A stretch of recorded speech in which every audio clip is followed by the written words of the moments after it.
Welcome back to Wealth Builders. I am your host, Dr. Felicia Fro.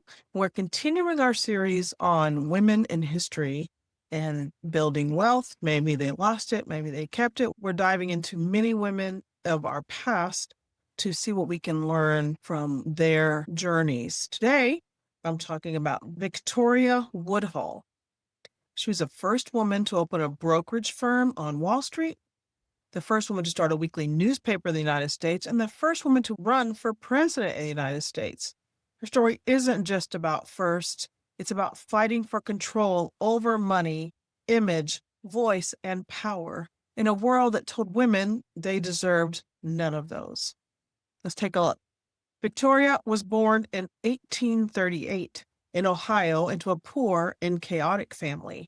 She had little formal education, sold snake oil remedies with her father, and married at 15 to escape a toxic home, only to find herself in another one.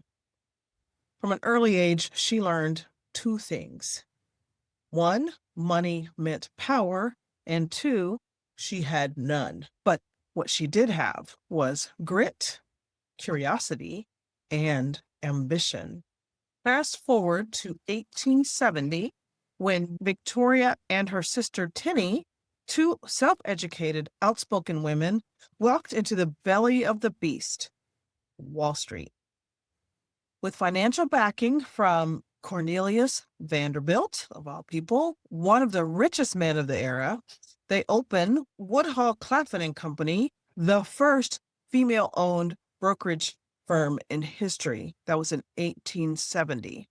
No one really knows how they met Cornelius Vanderbilt, maybe through their father, maybe at some outing, we don't know. We do know that he had a penchant for different remedies and that, so maybe that snake oil that Victoria was selling with her father back in the day, they ran across each other. Anyway, let it sink in. The first female-owned brokerage firm in history in 1870. That was at a time when women couldn't even open a bank account without their husband's permission. These two women were advising clients, managing investments, and challenging the financial patriarchy at its core. Their clients? Other women, often wealthy widows or wives who wanted a say in how their money was handled. This wasn't just a business, it was a rebellion. Let that sink in. Today, we have that happening where more and more women are in control of more and more money. So back then, widows, we know that now women live longer than men. We have to get control of our money. With the profits from their firm, the sisters launched Woodhull and Claflin's Weekly, a radical newspaper that blended politics, finance, feminism, and scandal. They published the first English version of Karl Marx's Communist Manifesto in the United States.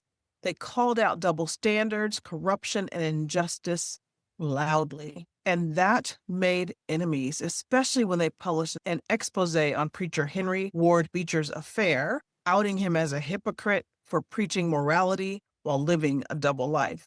Sound familiar? The sisters were arrested for obscenity, quotations and marks around obscenity, and Victoria spent election day in jail. While she was on the ballot, the sisters were arrested for obscenity. That's right. In 1872, Victoria Woodhull ran for president nearly 50 years before women had the right to vote. Victoria's radicalism came at a price, as you can imagine. Legal battles, public attacks, and financial ruin followed. Her firm closed, her paper eventually folded, and she found herself outside of polite society again. But like a true wealth builder, she pivoted. She actually left the country. She moved to England, found herself married again, so happens to a wealthy banker, and reinvented herself. In her later years, she focused on education, philanthropy, and lived comfortably. She never stopped evolving and never gave up control of her narrative. Why does this matter? I know you guys, I feel and hear so much of what's going on today in Victoria's story. Her life was messy, complicated, daring, and it's deeply relevant to the financial journey of us today, modern women. Here's why. She didn't wait for permission. She created her own seat at the table. Probably most of us have heard, if there's no seat at the table, actually, we don't talk about put our own seat. We say build another table. She used financial tools to build platforms, not just profit. She understood the link between economic power and personal freedom.